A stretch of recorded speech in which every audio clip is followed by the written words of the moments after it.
नमस्कार। कहानी संसार में चलो आज कुछ अच्छा सुनते हैं। आज सच कभी ना हारे ऐसी एक कहानी सुनते हैं। इस बात को हमेशा बहुत समय हो गया। उन दिनों ईरान की जनता रेगिस्तानी लुटेरों से बहुत परेशान थी। फिर भी मजबूर बस लोगों को काम धंधे या शिक्षा जैसी ज़रूरी कामों से एक शहर से दूसरे शहर जाना पड़ता था। ईरान में ही था जलाल नगर। वहाँ अब्दुल नाम का एक छोटा लड़का अपनी माँ के साथ रहता था। उसके पिता अब इस दुनिया में नहीं थे। अब्दुल की माँ उसे खूब पढ़ाना लिखाना चाहती थी, लेकिन वहाँ शिक्षा का कोई खास इंतजाम नहीं था।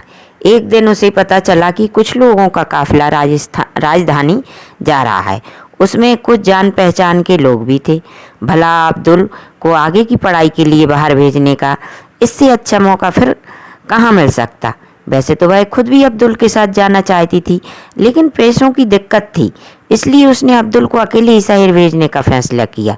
उसने अब्दुल की शिक्षा के लिए कुछ असरफियाँ एक घड़े में जमा कर रखी थी, लेकिन उसे चिंता थी अब्दुल जैसा छोटा बच्चा इन्हें शहर तक कैसे ले जाएगा। काफ़ी सोच विचार के बाद उसने समस्या का हल निकाल लिया।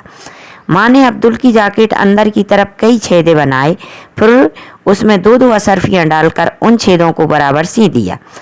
अब असरफियाँ बिल्कुल सुरक्षित थीं। जाने का दिन भी आ गया। अब्दुल की माँ के आंसू नहीं रुक रहे थे। उसने जल्दी जल्दी सारा सामान तैयार किया, फिर उसे जैकेट पहनाई और यात्रा पर भेजने से पहले बोली, देखो अब्दुल, अब तुम्हें मेरे बिना रहना है, वहाँ मन लगाकर पढ़ना है, जिंदगी में कभी झूठ मत बोलना और याद रखो सच की हमेशा जीत होती है। तुम पर चाहे कितनी भी मुसीबत आए सच्चाई का दामन मत छोड़ना। अब्दुल ने माँ की बात ध्यान से सुनी और काफिलों में शामिल हो गया। 20 ऊँटों का काफिला राजधानी की ओर रवाना हो गया। ऊँटों पर काफ़ी मात्रा में माल था और कुछ ऊँटों पर लोग भी बैठे थे। इस प्रकार वह आगे बढ़े। कुछ लोग हथियारों से भी लैस थे। सफ़र काफ़ी लंबा था। कई दिनों तक सफ़र बिल्कुल सही चलता रहा। एक दिन अचानक मुसीबत आ ही गई। रेगिस्तानी लुटेरों ने एक बड़े गिरोह ने काफिलों को घेर लिया। यात्रियों के चेहरे डर से पीले पड़ गए। लोग कुछ कर पाते इससे पहले लुटेरों ने ऊँटों पर कब्जा कर लिया। औरतों के गहने लूटे, आदमियों से नकदी छीन ली। पूरे काफिलों में चीख पुकार मच गई। लुटे पुटे लोग एक जगह पर जमा हो गए। अब्दुल भी उनमें शामिल था। वह काफ़ी डरा हुआ था। तभी लुटेरों के सरदार की नज़र अब्दुल पर गई। उसने जोर से पूछा, क्यों रे छोकरे, तूने कितना माल भर रखा है? अब्दुल सहम गया। वह सरदार से हंसते हुए बोला, भाई डरता क्यों है? बच्चों, मैंने तो दुश्मनी थोड़ी है तुझसे, मैंने तो यूं ही पूछ लिया तेरे पास कुछ माल है कि नहीं। उसी समय अब्दुल को माँ की कही हुई बात याद आई। वह तुरंत बोला, मेरे पास असरपियाँ हैं। सरदार हंसा, मजाक मत कर, हमें झूठ से सख्त नफरत है। नहीं सरदार, मैं सच कहता हूँ। तो निकाल। झूठ निकला तो तेरी खैर नहीं। अब्दुल ने जैकेट उतार कर फटाफट टाँके तोड़े और कई असरपियाँ रेत पर आ गिरी। सरदार हैरान रह गया। सरदार ने एक असरफी भी नहीं उठाई।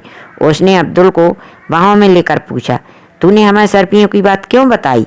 अब्दुल ने निर्भय होकर कहा, आप ही ने तो कहा, पर अगर ना बताता तो तेरा क्या जाता? हम तो सपने में भी इस जगह का पता नहीं लगा पाते। अब्दुल ने कहा, पर मैं झूठ क्यों बोलूं? मेरी माँ ने तो मुझे हमेशा सच बोलने को कहा है, और झूठ बोलकर भी उनकी बात भला कैसे टालता। सरदार उस छोटे से बच्चे की बातों से प्रभावित हुआ नहीं रह सका। उसने अब्दुल को गोद में उठाकर और सच बोलने का फायदा कहा। माँ कहती है, सच्चाई के रास्ते पर चलकर ही जीत मिलती है। झूठ से मिलने वाली खुशी कुछ देर चलती है, जबकि सच इंसान को हमेशा खुशियाँ देता है। सरदार ने अपने हथियार को नीचे रखकर अब्दुल को गोदी में उठा लिया और सारे लुटेरे सरदार की इस हरकत पर चकित थे। सरदार ने अपने साथियों को सारे हथियार फेंकने और लूट का माल वापस करने का आदेश दिया। उसने भविष्य में कभी लूटमार न करने का निश्चय कर लिया। अब्दुल को ढेर सारा इनाम देकर हमेशा सच बोलने की कसम खाकर सरदार अपने साथियों समेत वहां से चला गया। अब्दुल का काफिला अब चैन से आगे बढ़ रहा था। सब लोग अब्दुल को दाद दे नहीं थक रहे थे। सभी को सच्चाई की ताकत का पता चल गया। चलो कुछ अच्छा सुनते हैं। नमस्कार।